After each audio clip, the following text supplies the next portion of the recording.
이번에 인도하고 파키스탄이 아주 강하게 붙었죠. 과거에도 여러 번 싸웠습니다만 이번이 상당히 심했던 케이스라고 하는데 미국의 중재로 일단 휴전은 됐습니다만 아직도 이거는 알 수 없다 이런 분위기가 많은 것 같아요. 근데 이 과정 속에서 이 전력 누가 더 손실을 받냐 이거 가지고 좀 논쟁이 많던데요. 네, 맞습니다. 기본적으로 인도랑 파키스탄은 핵무기 보유한 이후에도 카길 전쟁이라든가 2019년 공중전 등 다양한 전투를 진행해 왔는데 이러면서 사실은 이게 정치적인 의도가 끼어 있다 보니까 피해를 많이 받은 쪽은 피해를 많이 안 받은 척, 그 다음에 공격을 한 쪽은 자기 전과를 확대하는 이런 가짜 뉴스들의 원산지라고 할 수 있습니다. 기본적으로 조작이라든가 뉴스를 많이 하기 때문에 이런 우리 공개 정보를 분석하는 입장에서는 이거 파악하기가 굉장히 힘들고 우린 뭐 정보기관이나 제3국에서 인도랑 파키스탄이 그래서 누가 이겼다 이렇게 판정을 하면 외교 관계가 안 좋아지지 않습니까? 그렇죠. 그래서 이 기밀이나 비밀 혹은 억측이 많이 들어가는데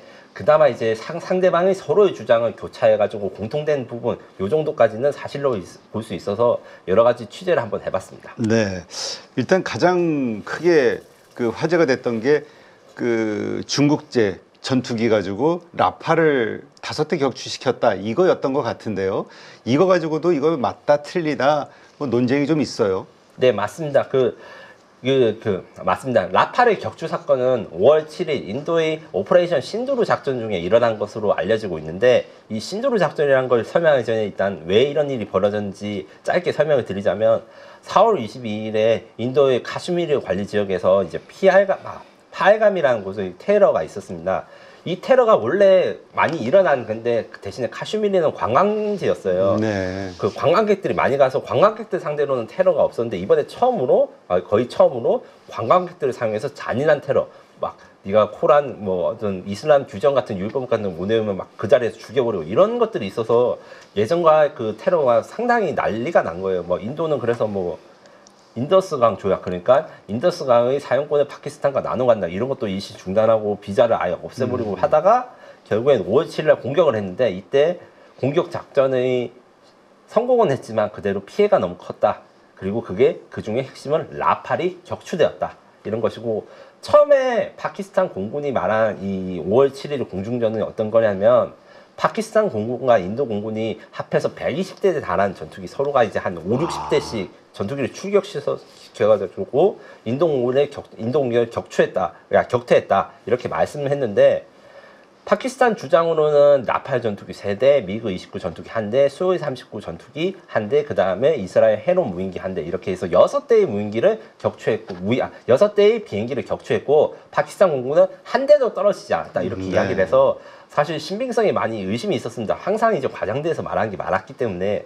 그러다가 인도 영내에서 BS-001이라고 써진 비행기에 뭔가 쪼가리가 발견됐습니다.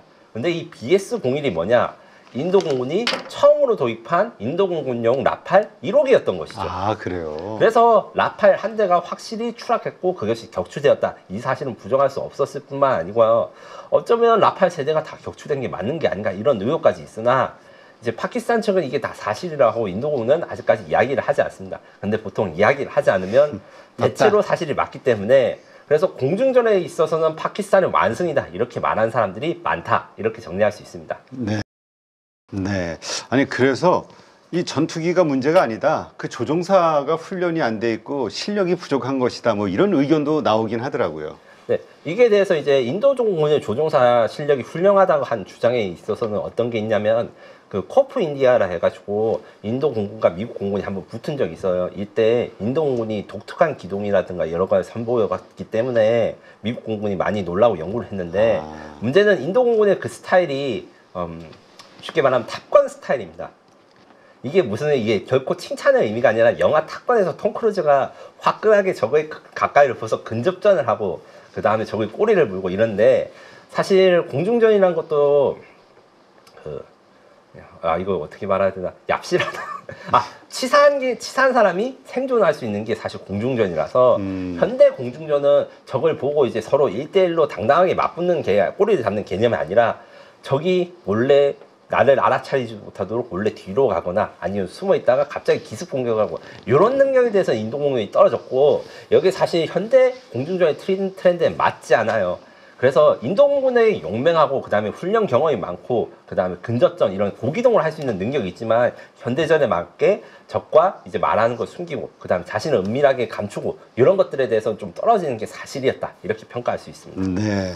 그 예전에 말씀 들어보니까 그거 같은데 웨스턴 스타일 서부 영화 그 정정당당하게 1대1로 하던 거하고 네. 마카로니라 그러나요? 그, 네. 그 숨어가지고 쏘고 어쨌든 이기면 된다. 맞습니다. 정확한 비유라고 할 수 있는데 거의 이번 전투에서 이제 이번 전투에서 파키스탄의 중국 전투기는 거의 서북으로 치면 1, 2, 3 하면 쏘자고 했는데 1 하고 바로 쏜 그런 경우나 마찬가지인 상황이기 때문에 라팔 전투기랑 인도 전투기의 성능이나 아니면 기량이 훌륭하더라도 이렇게 질 수밖에 없었다. 네. 이렇게 말씀을 하는 사람들이 많습니다. 야, 그렇다면 그 진짜 이러한 것들이 또 데이터로 돼서 뭔가 긴장 관계가 형성이 되면 먼저 쏴라. 이게 또 작전 교범이 될 수도 있겠네요. 그래야 이긴다, 산다. 네, 맞습니다. 원래는 그게 먼저 쏴라는 게 예전에도 교전 수칙이었으나 이번 전투의 또 특징이 있습니다. 서로가 서로의 국경을 침범하지 않았습니다. 왜냐하면 옛날에 이런 대규모 공중전의 역사로 이제 예시를 들 수 있는 게 1982년 시리아랑 이스라엘 사이에서 벌어진 백하계고 항공전이고 여기서 지금 우리 베스트셀러라고 할 수 있는 F-15 전투기, F-16 전투기가 구소련의 미그 전투기 상대로 대승을 거뒀는데 요때만 해도 적을 영국에 침범해가지고 이 선을 넘으면 이때부터 교전을 시작하자 이런 식으로 전투가 됐는데 이게 서로의 영공을 침범하지도 않은 상태에서 미사일의 사거리가 너무 길어지니까 원거리 전투가 되고 이런 대규모 원거리 그러니까 BVR, 비욘드 비주얼 레인지 전투가 된 거는 이번이 거의 역사상 처음이라고 할 수 있습니다. 네, 그렇군요. 그러니까 이게 한 편대 뭐 몇 대, 10대 뭐 이런 게 아니라 양쪽에 거의 한 125대 정도가 그냥 그 떼거리로 붙은 거네요, 진짜. 네, 맞습니다. 이런 대규모 공중전이 예전에도 있긴 있었는데 예전에 대규모 공중전은 일방적으로 때리는 거였다. 이렇게 이해하시면 됩니다. 아무래도 미국이 공군이 세다 보니까 미국이 전쟁을 할 때 다른 나라의 전투기랑 공중전을 한 역사가 거의 없어요. 뭐 첫날 아니면 둘째 날이면 다 이제 상대국의 공중전 하는 전투기들 다 없어지는데 이번은 에어 투 에어 전투로 이렇게 대규모 된 게 몇십 년 만에 처음이다. 이렇게 말씀할 수 있습니다. 야, 근데 진짜 이번에 125대의 전투기가 공중에서 딱 맞붙었을 때 그거 진짜 보는 것도 촬영했으면 좀 장관이었을 것 같긴 한데요. 근데 이게 다 서로만 미사일 쏜 건 아니죠. 그냥 이렇게 날르면서 위협적인 어떤 행동들을 했던 거죠. 요게 대해서는 사실 정확한 확인이 어렵고 다만 이제 지금 결과를 봤을 때 120대의 전투기 중에 최대 6대의 전투기가 떨어졌으니까 실제로 미사일을 쏜 비행기들이 몇 대나 이게 논쟁이 있을 것이나 3분의 1 이하 이 정도로 가정이 되고 다만 쏜 미사일은 굉장히 많았을 것이다 이렇게 추정하는 사람이 많아요. 그러니까 라팔 한 대를 격추하기 위해서 4-5대의 미사일이 쏜 것이 아닌가 여러 개에서. 그러니까 우리가 생각하는 그냥 중국제와 이거 그냥 1대1로 붙은 것처럼 우리에게 이미지가 떠지는데 125대가 붙어 있는 상황에서 미사일이 막 발사되는 과정. 네.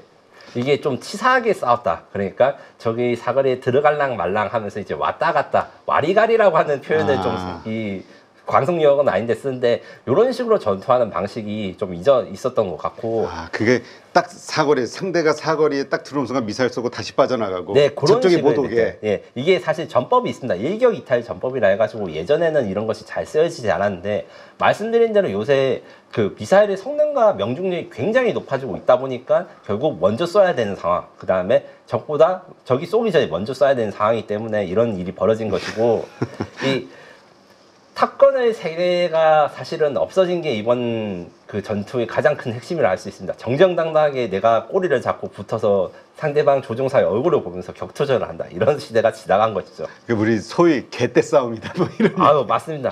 네.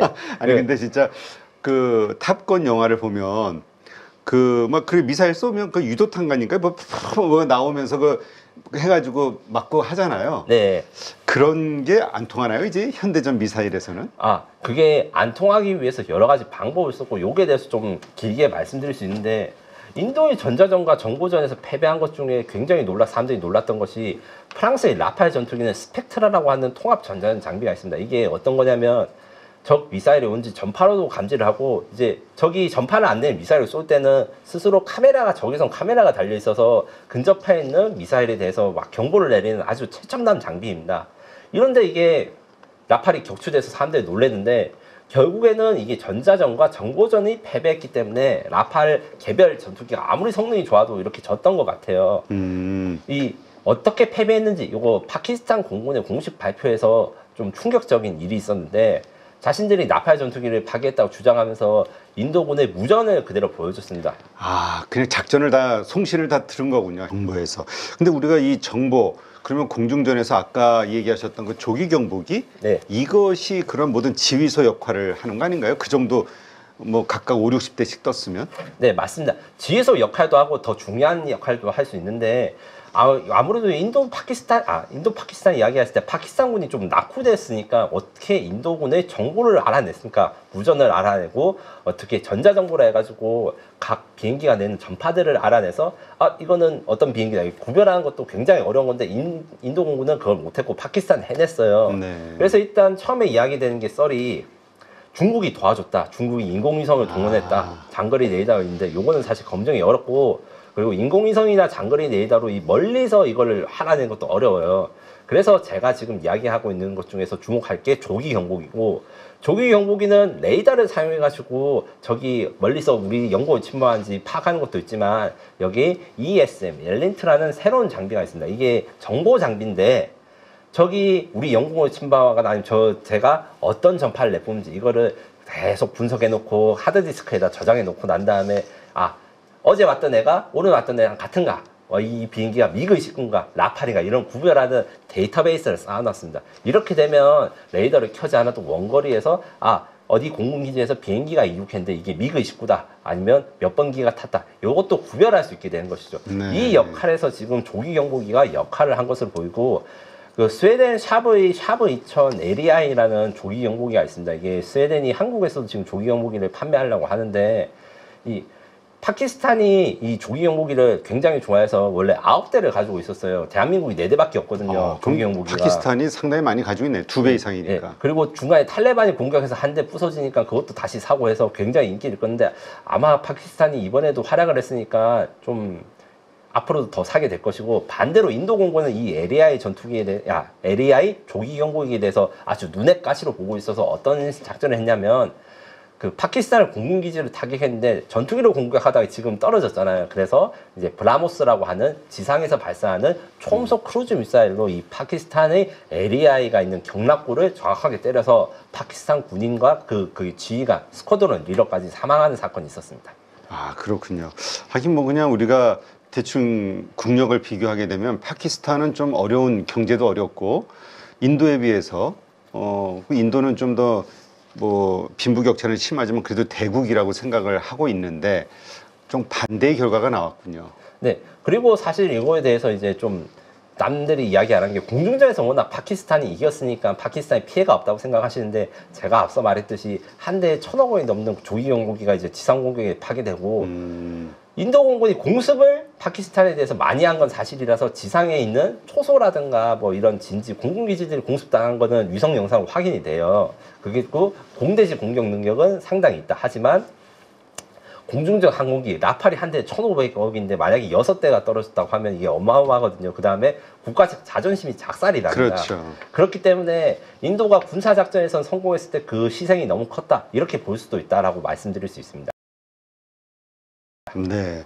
아니, 우리는 그 라팔이 추락했다라는 말을 딱 듣는 순간 그 생각을 했거든요. 인도네시아가 KF-21 대신 라팔을 선택했잖아요. 맞습니다. 그래서 지금 뭐 다시 이 KF-21로 돌아오지 않겠냐, 혹은 아니야, J-10 중국으로 갈 거야, 뭐 여러 가지 그냥 우스갯소리를 했는데 어떻습니까? 인도네시아의 어떤 공식적인 입장이 좀 나왔나요?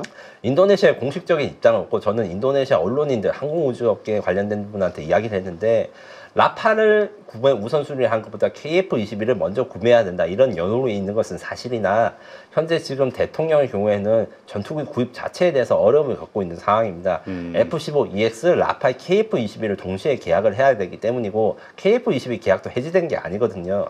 그래서 인도네시아 매니아들은 이 세 개 중에서 어떤 거를 사야 되냐 논쟁, 뭐 무기를 많이 탑재하는 비행기가 인도네시아에 필요하다 이렇게 생각하신 분은 F-15EX를 먼저 사야 된다. 또는 이제 프랑스와의 관계라든가 이런 걸 생각해야 된다. 이런 분들은 라팔을 먼저 사야 된다. 그다음에 인도의 사람을 부흥시키기 위해서는 인도네시아에서 조립할 수 있는 KF-21을 먼저 사야 된다. 이렇게 파가 세 개로 갈려졌는데 지금 F-15EX파나 라팔파가 많이 약해진 건 사실입니다. 그리고 또한 이번에 이제 그 KF-22 인도네시아 생산을 위한 준비들이 조금씩 진행되고 이 인도네시아 정부에서 이 승인을 해주면 되는데 이게 자금이 좀 딸리는 것 같아요. 요 부분은 어떻게 해결하는가? 뭐 우리나라랑 지금 협상을 해도 이게 한계가 있기 때문에 인도네시아 물량을 뭐 다른 인도네시아랑 친한 중동 국가들, 인도네시아가 중동 국가랑 매우 친하거든요. 한테 넘기거나 아니면 같이 협조를 하는 방향으로 해결하거나 이런 것들에 대해서 인도네시아가 대한민국에 답을 해줘야 되는 상황입니다. 네.